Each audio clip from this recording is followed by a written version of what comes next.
Imagine waking up in a world where a simple infection could be a death sentence. No antibiotics, no vaccines, just prayers, herbal potions, and a hole drilled into your skull. For most of human history, medicine was a mysterious blend of magic, myths, and trial and error. But how did we go from chanting over wounds to performing life-saving organ transplants? Let's take a journey through time. The age of spirits and superstitions. Our journey begins 10,000 years ago, in the flickering glow of a fire.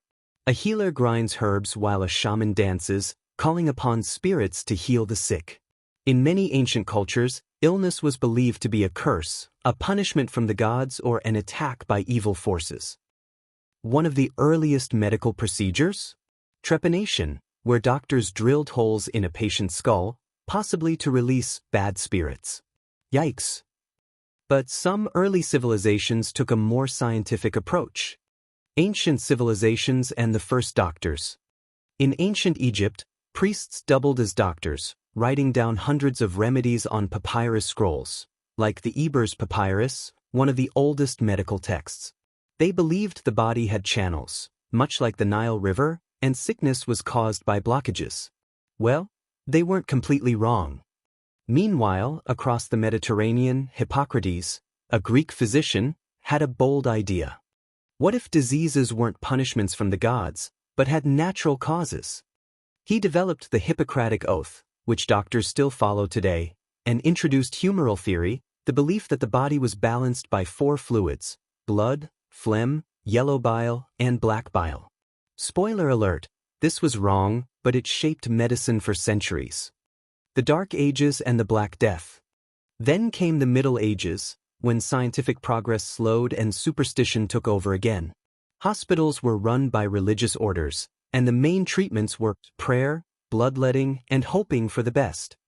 But nothing could prepare the world for the Black Death in the 14th century. This deadly plague wiped out over 50 million people.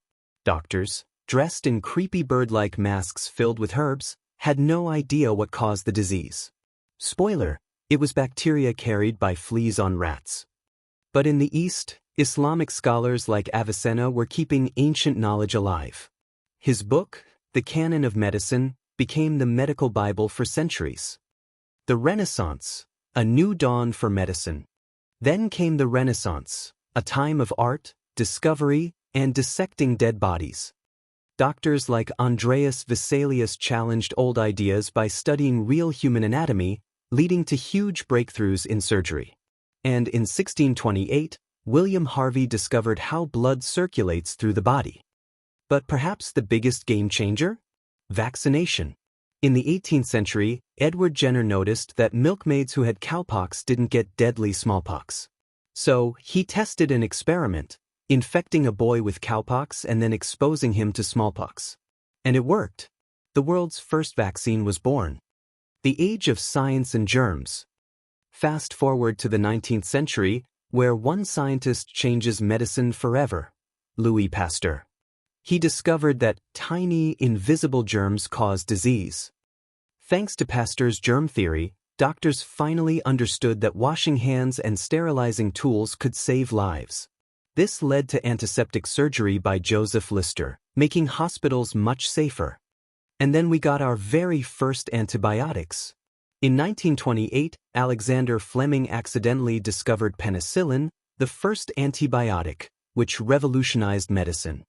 Suddenly, infections that once killed millions became treatable. The future of medicine. Today, we stand on the edge of a medical revolution.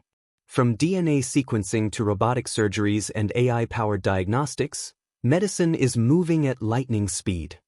mRNA vaccines saved millions during the COVID-19 pandemic. Gene therapy might one day cure inherited diseases. And who knows? Maybe in the future, nanobots will swim through our veins, fixing problems before they even start. From ancient shamans to AI-powered medicine, the journey of healing is far from over. And the next chapter? That's up to the future doctors, scientists, and innovators, maybe even you.